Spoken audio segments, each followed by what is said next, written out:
Welcome back, everyone.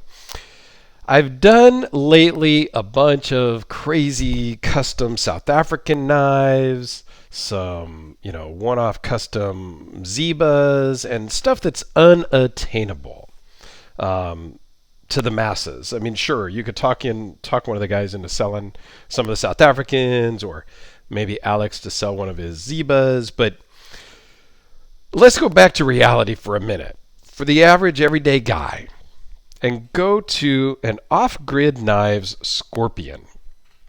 This is the first off-grid knives that I've handled. Came in from a pass-around group I'm in, along with a couple of concepts. Again, very affordable, budget-friendly knives.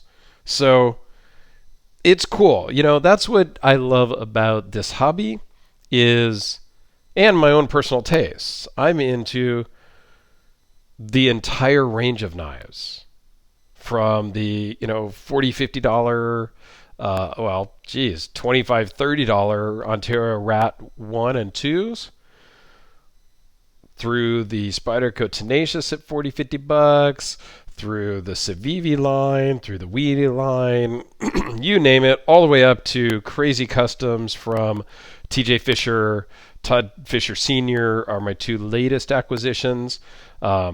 We've all seen the Peacemaker from Phil Harvey that I have, the Gladius, so one-off custom stuff, and that stuff that falls in the middle, like the off-grid. Titanium frame lock flipper, all blacked out. Carbon fiber inlays, left or right-handed carry with a deep carry clip. I mean, it doesn't get much simpler than that. So let's dive into the specs. 4 7/8 inch long closed, 8 3/4 inch overall, 3.85 inch blade, 3.72 inch cutting edge. It is S35 VN, so you're good to go there. The blade thickness is 0.157. Overall thickness is still relatively thin at 0.478 minus the clip. Weighs in at 5 ounces and has ceramic bearings. Not a drop shut, but super smooth and controlled. Let's zoom in a little bit and take a closer look. Now, this one did come from the pass-around group. It is used. It's got a little dinger there on the scale. But again, this just shows what kind of your basic knife is. The transition between the titanium and the carbon fiber, you can feel it. I have no problem with that. We're talking a production knife. $220 on Amazon right now. They almost did the clip perfectly. Almost. So we'll talk about that for a moment. They did recess the clip into the frame. Awesome. But they use these button head screws. Had they have done a countersunk flush mounted screw, the clip would be perfect. This works all right, but that just, that's a little pet peeve of mine. Flipping action is fantastic on this thing. Only thing on the blade is just their logo. Nice kind of, I don't know what you'd really call this exactly. Kind of a clip point, I guess. Nice swedge on top. I like the blacked out stonewash finish. On the backside, they just have the steel, and that's it. All in all, it's just a really great knife that works great. Let's see if I can zoom out here. It works great, feels really nice in the hand. It's on the larger side for a lot of people, but it's in that perfect sweet spot size for me. This is my size. That 3.5 to 4 inch blade is really what I prefer. More so on the 3 3/4 to 4 inch blade. That's kind of my jam right there. So all in all, great knife. Feels great in the hand. Works well in the pocket. Nice sharpening choil there.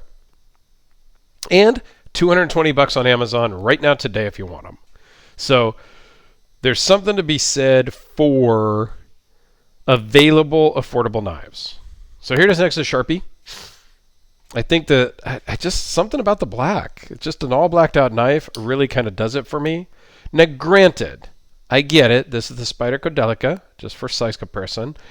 I get it. The black stonewash blade is going to show some more scratches than a satin blade, right? Because the coating is going to get scratched, and you're going to see some wear marks in that type of blade coating. Okay, not going to lie. Here it is next to the Holt Spectre. But do we really use our knives? I mean, come on now. Yes, we do. A little bit. I use this one to open boxes and to cut down cardboard. So you can see it's got some tape stuff on it. It's got some fingerprints on it. So yeah, I use them for normal office type. I mean, I work from home, but it's kind of an office setting, if you will. The Chris Reeve Large Sebenza 21 for size comparison.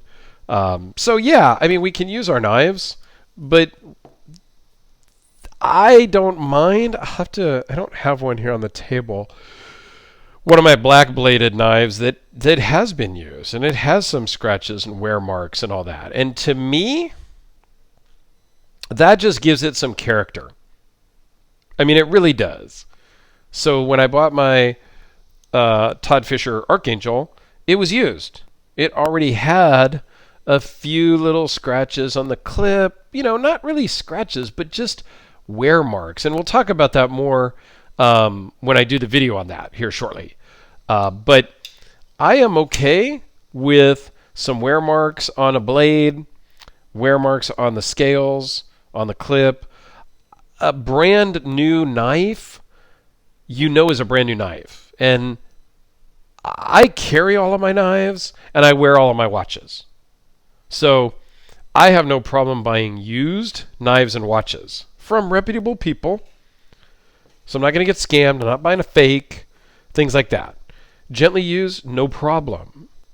Some of my luxury watches, I mean, my first one was used. And it had a few scratches on it.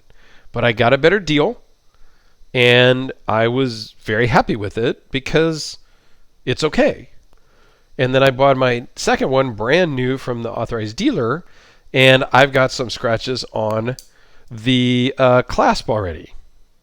Grab it here. And that's from, I think, from, you know, desk diving, so to speak, wearing it at my desk. And I think there's some scratches there when I did some pictures outside. But that's okay. Scratches on the clasp, it's going to happen.